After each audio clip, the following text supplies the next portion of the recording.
Fala galera, sejam bem-vindos a mais um vídeo aqui no Mundo Tri. Hoje a gente vai mostrar uns dados muito legais sobre as últimas 6 semanas de treinamento de Alex Lee, o campeão olímpico em Paris 2024.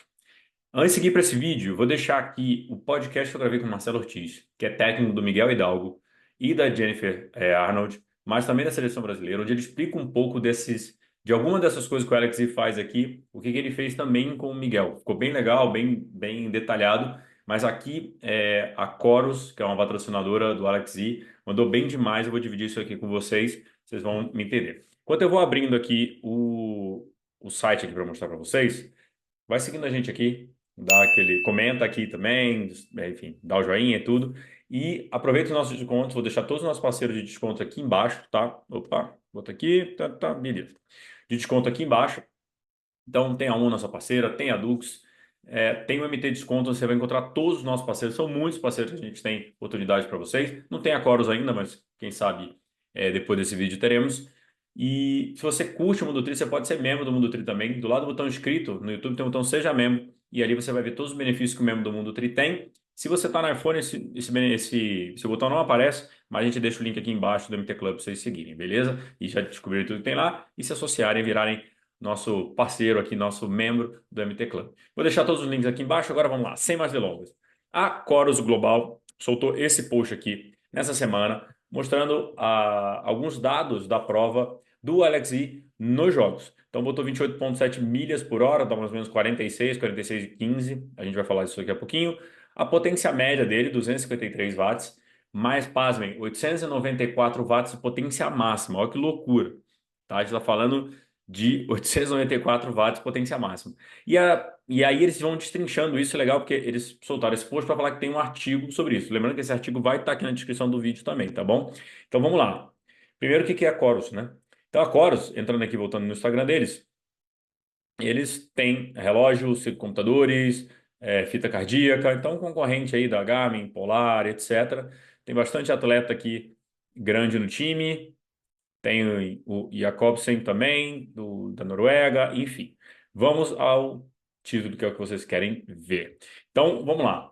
Aqui está traduzido do Google Tradutor automaticamente, tá bom? Trouxe para vocês o link, o texto é todo em inglês, tá? Mas ele quer mostrar, eles abriram os dados do Alexei, então ficou bem legal para destrinchar o que ele fez. Então ele vai, fala um pouquinho, fala os produtos que eles usam. Eu vou falar o nome dos produtos aqui, só porque já que a Chorus disponibilizou os dados do cara, vamos também agradecer então o produto de treinamento Chorus Pace 3, o Chorus HR Monitor, produtos de corrida Chorus Dura e ferramentas de análise Chorus Training Hub. Então vamos lá. Ele fala um pouco do papel da tecnologia, que acredita porque a Chorus é a melhor, etc, etc. Atleta patrocinado, mas vamos lá.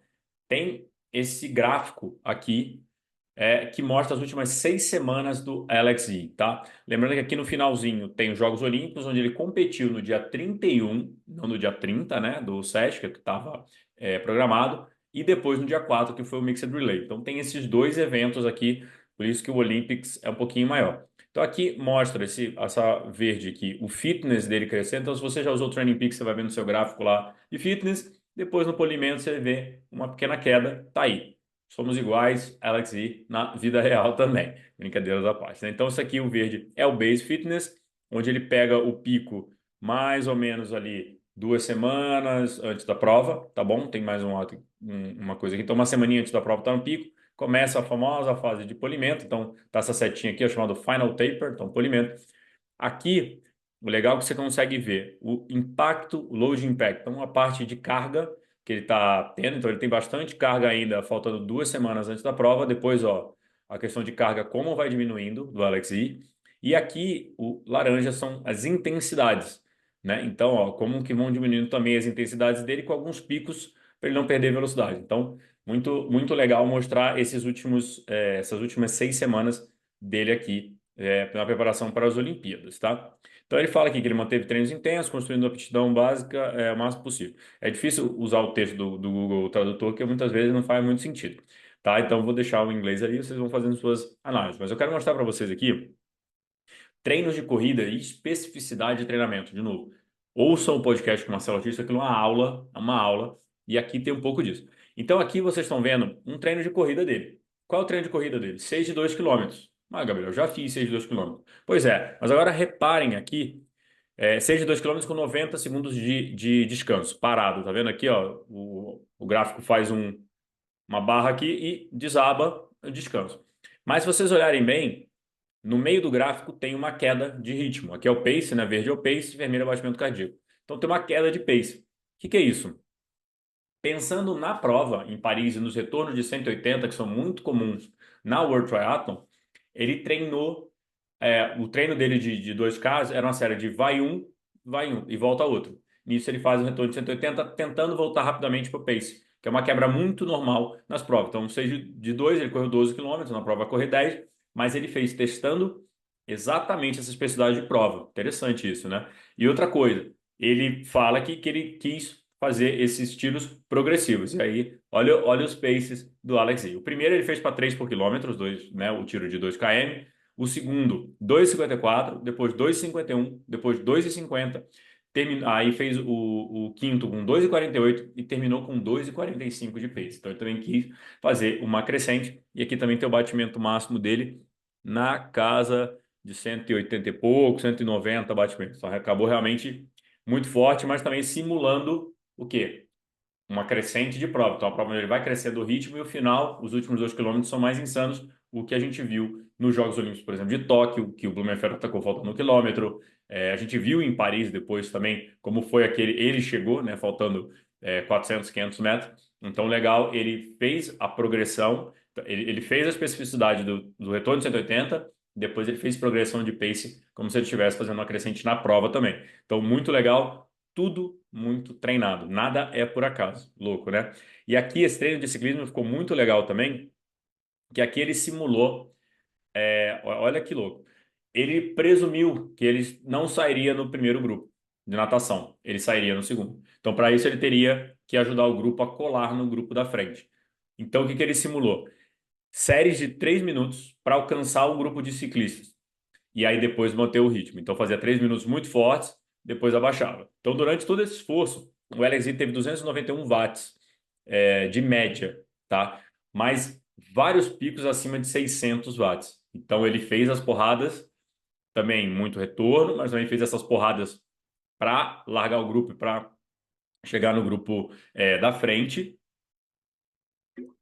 mas pensando também como seriam esses retornos em Paris. Então, vocês verem, quando sai do retorno, o atleta sobe da bike, começa apertar, apertar, e ele vai. Então, ele simulou isso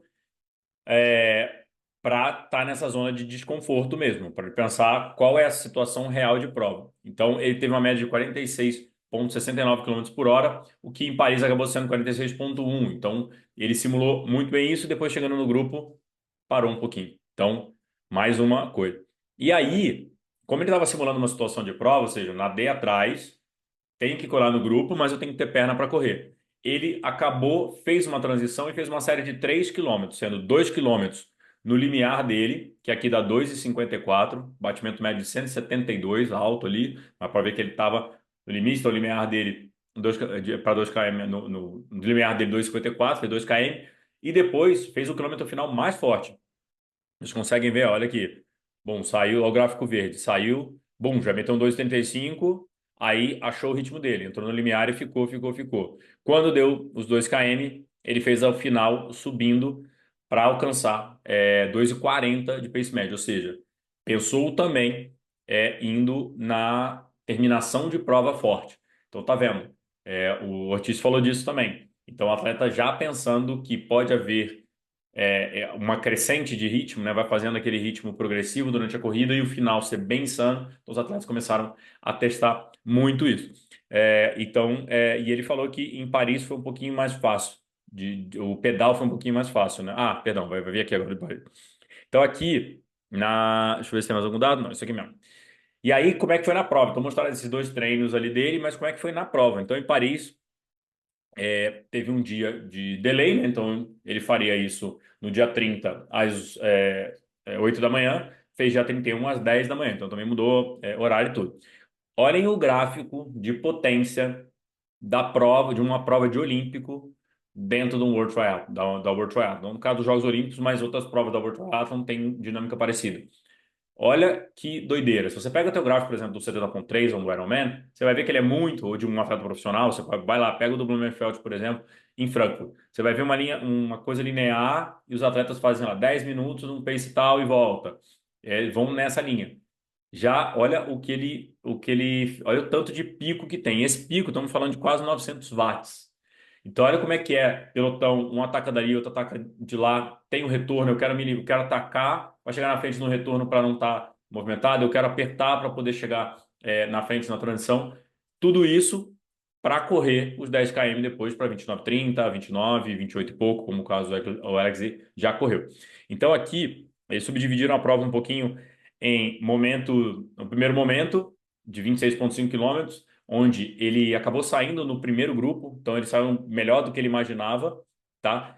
Então ele resolveu, ao sair no primeiro grupo, apertar bastante para que o grupo perseguidor não colasse. Então falou, cara, já estou no primeiro grupo, vamos fazer força para estar decidido aqui entre nós. Já que ele já tinha treinado fazer essa força ali para buscar o grupo, agora ele fez a força para tentar abrir do grupo. Não foi suficiente, tá? Aqui, ó, pra vocês forem ver. Os primeiros 26,5 quilômetros ele pedalou para 282 watts de média, 46,26 de velocidade média por quilômetro, né? Depois que o grupo pegou, ele tirou o pé, porque já pensando na corrida, falou, cara, não tem porquê, tá todo mundo aqui, tem 30 atletas aqui, eu tenho que correr bem. Tirou o pé, já fez 197 watts na corrida, no pedal, pensando na corrida. Então aqui, ó, foi muito legal, ele fala aqui, né, pedalou, então deu uma média, esse primeiro trecho, 282 watts, 46,6 de média, 46,26 de média, perdão, e aí quando ele tirou o pé, ele foi no 197 que eu falei. E aí ele fala uma coisa muito legal. Ou seja, ele tem entrado no 197, ele entrou em Z1. Ele entrou no que é o Z1 dele aqui, ó. Mais ou menos aqui, Z1, Z2. Então, o Alex Y passou 36%. Olha que gráfico maluco. Ele bateu 900 watts algumas vezes. Perdão, mais de 600 watts algumas vezes, 900 quase bateu ali. Mas 36% da prova dele foi em Z1. Tem dinâmica de pelotão, claro, pelotão grande isso facilita, mas isso permitiu que o atleta corresse mais vezes. Olha só, ele passou 36 minutos em Z1, 36%, perdão, do tempo em Z1, mas 23 dele em Z6.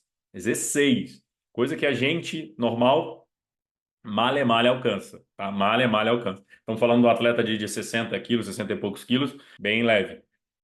Então, olha que loucura o quanto varia e quanto se você tentar fazer isso essa variação de ritmo no seu treino, tenta correr depois para você ver o que que vai acontecer.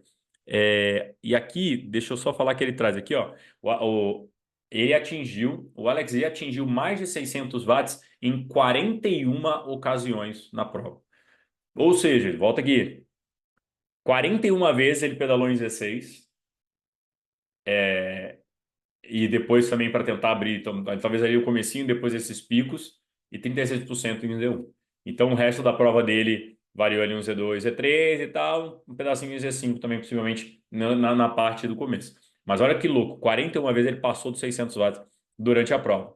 Beleza, então como ele conseguiu descansar, saiu para correr, e aí ele, onde é o ganha-pão dele, então botou aqui a estratégia, né? Ele mantendo a corrida dele e conseguiu pegar o Hayden Wild faltando 400 metros para o final e garantiu a medalha de ouro. Então aqui estão as parciais dele, estão na natação 20 minutos e 37, que dá 1,22 de pace. Não é uma natação muito veloz, né, para esse nível de atleta.